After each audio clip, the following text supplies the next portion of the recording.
Bismillahirrahmanirrahim. Assalamualaikum warahmatullahi wabarakatuh. Sabahul khair, kaifa halukum? Bagaimanakah kabarnya anak-anak sekalian? Semoga semua dalam keadaan sehat walafiat dan selalu dalam lindungan Allah. Anak-anakku, hari ini kita bisa berjumpa kembali untuk belajar tema 2. Kali ini Ustazah akan mengajar tema 2, subtema 1, pembelajaran 5. Ya, namun sebelum kita mulai pelajaran, yuk kita baca bismillah dulu ya. Bismillahirrahmanirrahim. Semoga dengan baca bismillah, pelajaran hari ini diberi kemudahan, diberi kelancaran dan kefahaman. Ya, sudah siap ya anak-anak? Silakan siapkan buku tema 2, dibuka halaman 36. Di dalam buku tema 2 halaman 36 di situ ada percakapan antara balon dan perahu. Di sini balon bertanya kepada perahu, "Perahu, bagaimana cara kamu berlayar?"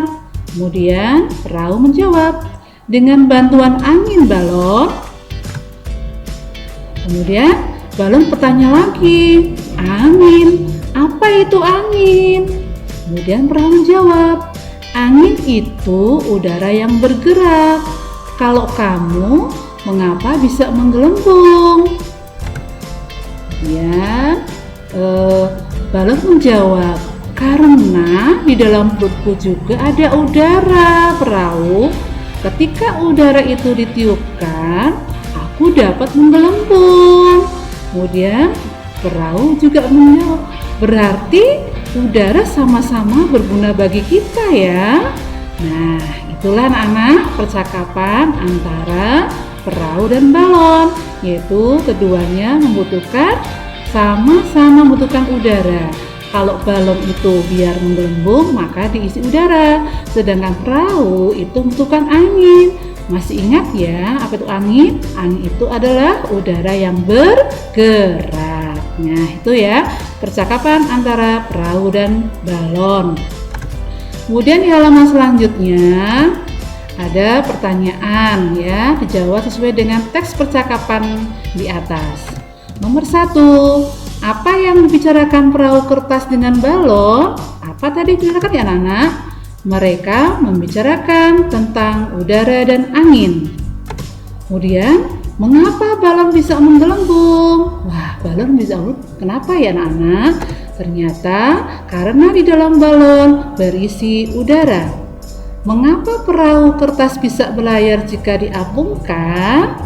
Yuk, mengapa? Karena tertiup angin. Sebutkan beberapa benda yang memiliki sifat yang sama seperti balon. Ya, ini benda yang memiliki sifat seperti balon. Contohnya apa? Contohnya ban, itu ya, ban mobil, ban sepeda. Kalau diisi udara, ini ya. Kemudian plastik diisi udara. Ya, itu anak-anak tentang pertanyaan sesuai dengan teks antara perahu dan balon.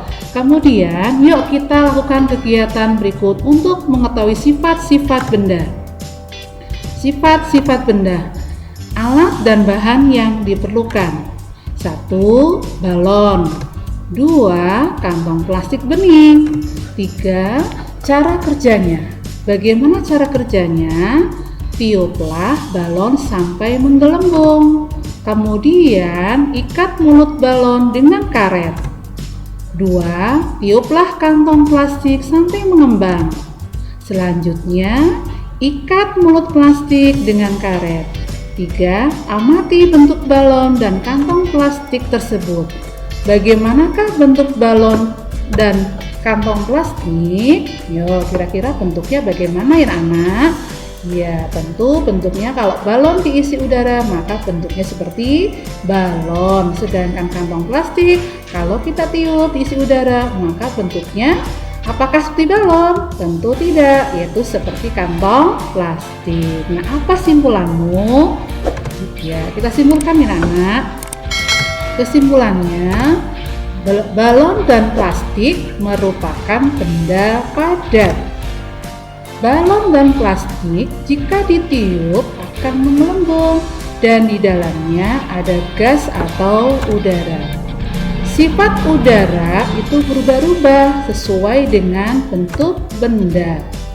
Nah, di halaman berikutnya ada bacaan. Dengarkan ya. Meniup balon. Balon terbuat dari bahan karet. Karet bersifat lentur dan elastis. Saat kita meniup balon, udara masuk ke dalam balon. Balon yang kita tiup akan menggelembung. Udara akan menekan balon ke segala arah. Udara dalam balon akan menyesuaikan dengan bentuk balon. Begitu juga dengan kantong plastik. Artinya, bentuk udara mengikuti bentuk wadahnya. Nah, itu bacaannya ya.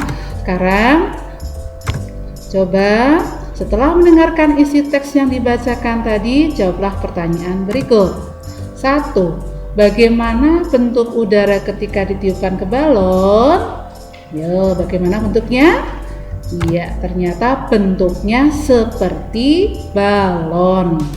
Kemudian 2, bagaimana bentuk udara ketika ditiupkan ke kantong plastik? Apakah bentuknya seperti balon?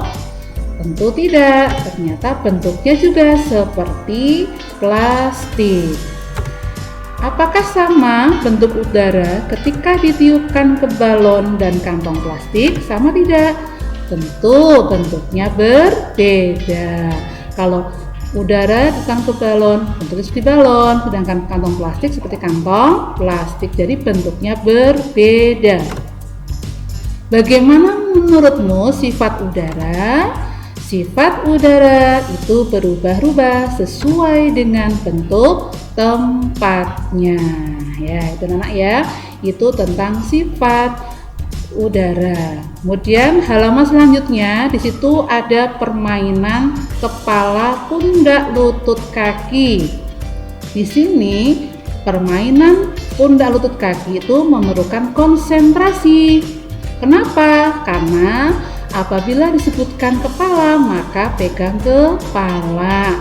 Kemudian kalau disebutkan lutut, maka pegang lututnya. Kemudian di tengahnya itu diapit balon. Nah, balon itu jangan sampai terjatuh atau meletus ya. Anak-anak masih ingat ya, mungkin waktu TK sudah diajari lagu kepala, pundak, lutut, kaki ya. Sekarang dengarkan lagi. Ingat lagi ya. Kepala, pundak, lutut, kaki, lutut, kaki. Kepala, pundak, lutut, kaki, lutut, kaki. Daun, telinga, mata, hidung, dan pipi. Kepala, pundak, lutut, kaki, lutut, kaki. Nah, itu ya anak lagunya. Ya, bisa nanti peragakan dengan adikmu atau dengan kakakmu di rumah ya. Kemudian selanjutnya, nah, bermain itu ada aturannya. Setiap aturan permainan harus dipatuhi. Ketika bermain tidak boleh curang. Aturan tidak hanya ada dalam permainan saja. Di rumah juga ada beberapa aturan. Nah, di sini Beni juga di rumah Beni mempunyai aturan. Ingin tahu teman-teman? Nah, bagaimana peraturan di rumah Beni? Ya, di bawah ini adalah beberapa aturan di rumah Beni. Bacalah dengan lafal dan intonasi yang tepat. Aturan di rumahku. 1. Bangun pagi pukul 5. 2. Setelah bangun merapikan tempat tidur. 3. Selalu minta izin bila bepergian. 4. Dalam bermain tidak boleh lupa waktu. 5. Setelah makan membersihkan meja dan mencuci piring. 6. sore hari membantu pekerjaan orang tua. 7. Pukul 19 belajar dengan rajin. 8. Pukul 21 tidur.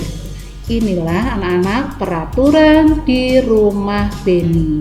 Tentu di rumah kalian pun juga punya aturan ya. Mungkin ada yang sama dengan aturan yang di rumah Beni, mungkin ada yang sedikit berbeda ya. Itulah. Nah, kemudian setelah membaca aturan di rumah Beni, bagaimana dengan aturan di rumahmu? Apakah sesuai dengan yang berada di bawah ini? Ditanda centang ya di dalam bukumu ya, di buku tema 2. Nomor 1, menonton sampai larut malam. Nah, itu kok apa peraturan? Ya, boleh dilakukan apa tidak? Ternyata tidak boleh dilakukan. Kemudian yang kedua, membantu ayah dan ibu. Nah, ini perlu dilakukan. Kemudian mengerjakan PR. Kalau ada PR hendaknya dikerjakan, maka perlu dilakukan. Kemudian bermain dengan curang. Nah, walaupun bermain dengan adik atau kakak, apakah boleh bermain dengan curang? Tentu tidak boleh dilakukan. Kemudian minta izin kepada orang tua bila bepergian. Nah, ini juga perlu dilakukan. Nah, itulah anak-anak yang perlu saya sampaikan untuk pembelajaran tema 2, subtema 1, pembelajaran 5. Mohon maaf apabila banyak kesalahan.